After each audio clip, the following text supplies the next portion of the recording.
Hi friends, welcome to our channel కమ్మనైన రుచులు. నేను ఇవాళ సూపర్ టేస్టీగా ఫుల్ ప్రోటీన్స్తో హై ఫైబర్తో ఉండే రైస్ రెసిపీని చూపించబోతున్నాను. లంచ్ బాక్స్కైనా వీకెండ్ సెలబ్రేషన్స్కైనా సూపర్గా సూట్ అవుతుంది. ఇక టేస్ట్ విషయానికి వస్తే ఒక్కసారి ట్రై చేశారంటే చాలు, ఇదే మీ ఫేవరెట్ రైస్ రెసిపీ అయిపోతుంది. అంత టేస్టీగా ఉంటుంది. మరి ప్రిపరేషన్ కూడా సింపుల్గానే అయిపోతుంది. ఇక లేట్ చేయకుండా ఈ గార్లిక్ పన్నీర్ మటర్ ఫ్రైడ్ రైస్ని ఎలా చేసుకోవాలో సింపుల్ అండ్ క్విక్గా చూపించేస్తాను రండి. ముందుగా ఒక మిక్సీ జార్లోకి కట్ చేసుకున్న 2 పెద్ద సైజు టమాటా ముక్కల్ని వేసుకొని దీంతో పాటు పొట్టు ఒలిచిన 10-15 వరకు వెల్లుల్లి రెమ్మల్ని తీసుకోండి. ఈ రైస్ రెసిపీలో అల్లం అస్సలు వాడము. ఇది పూర్తిగా వెల్లుల్లి ఫ్లేవర్తోనే ఉండాలి కాబట్టి కేవలం వెల్లుల్లిపాయలు మాత్రమే వేసుకుంటున్నాను. దీంతో పాటు రుచికి సరిపడా కారము, ఉప్పు, చిటికెడు పసుపు కూడా వేసేసి ఎక్స్ట్రా స్పైసీనెస్ కోసం వేయించి పొడి చేసి పెట్టుకున్న 1/2 టేబుల్ స్పూన్ ధనియాల పొడి, 1/2 టేబుల్ స్పూన్ గరం మసాలా కూడా వేసేసి మెత్తని పేస్ట్ చేసుకొని తీసుకోవాలి.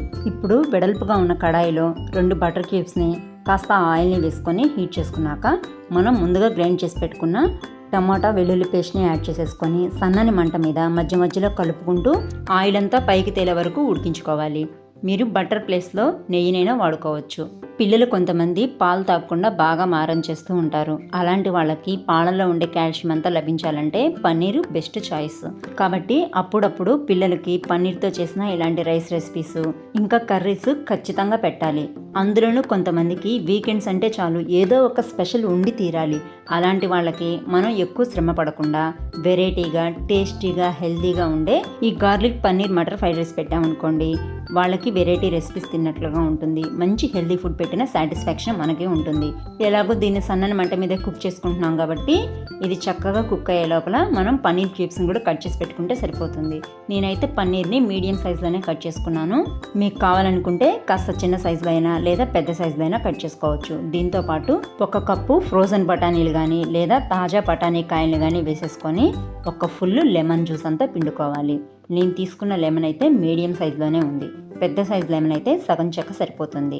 లెమన్ జ్యూస్ పిండుకున్నాక దీన్నంతా ఒకసారి బాగా మిక్స్ చేసేసుకొని సన్నని మంట మీదే కొద్దిసేపు ఉడికించుకోవాలి. గార్లిక్ ఫ్లేవర్ అంతా పన్నీర్కి ఇంకా బఠానీలకి బాగా పట్టే వరకు మధ్య మధ్యలో కలుపుకుంటూ మళ్ళీ ఇంకొకసారి బటర్ అంతా పైకి తేలే వరకు ఉడికించుకోవాలి. ఇలా చేయడం వల్ల గార్లిక్లో ఉండే ఫ్లేవర్తో పాటు స్పైసెస్ అన్నీ కూడా పన్నీర్ ముక్కలకి బాగా పట్టి పన్నీర్ చాలా టేస్టీగా సూపర్గా ఉంటుంది. చాలామంది పన్నీర్ చప్పగా ఉంటుందని అవాయిడ్ చేస్తూ ఉంటారు. అలాంటి వాళ్ళు కూడా ఈ రైస్ రెసిపీలో మాత్రం పన్నీర్ ముక్కల్ని అడిగి మరీ వేయించుకుంటారు. అంత బాగుంటుంది ఈ రైస్లో పన్నీరు. ఇప్పుడు మనం తీసుకున్న స్పైసెస్కి, గ్రేవీకి సరిపడా రైస్ని యాడ్ చేసేసుకొని చిదిరిపోకుండా జాగ్రత్తగా మిక్స్ చేసేసుకోవాలి. రెగ్యులర్గా మనం తినే ఫ్రైడ్ రైస్కి కాస్త భిన్నంగా పన్నీర్తో మంచి స్పైసీగా, హెల్దీగా, టేస్టీగా ఉండే ఈ రైస్ రెసిపీని పిల్లలే కాకుండా పెద్దలు కూడా బాగా ఇష్టంగా తింటారు. ఒక్కసారి మీరు కూడా ట్రై చేశారంటే చెప్తున్నాను కదా, కంపల్సరీగా మీ ఫేవరెట్ ఇదే అయిపోతుంది. ఇప్పుడు దీంట్లో కొత్తిమీర కూడా వేసేసి ఇంకొకసారి బాగా మిక్స్ చేసేసుకొని వేడిగా సర్వ్ చేసుకున్నామంటే ఎవరైనా సరే ఫిదా అయిపోవాల్సిందే.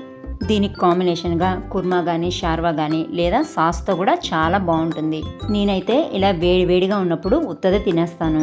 ఈ వీకెండ్కి మీరు కూడా ఈ రైస్ రెసిపీని ట్రై చేసి మీకు ఎలా అనిపించిందో కామెంట్స్ ద్వారా నాతో షేర్ చేసుకోండి. వీడియో నచ్చితే కనుక లైక్ చేయండి, షేర్ చేయండి. మీరు చేసే ప్రతి లైక్ నాకు ఎంతో ఎనర్జీని ఇస్తుంది కాబట్టి తప్పకుండా లైక్ చేయండి. ఇంకా ఇలాంటి మరిన్ని టేస్టీ అండ్ హెల్దీ రెసిపీస్ కోసం ఛానల్ని సబ్స్క్రైబ్ చేసుకోండి. Thanks for watching.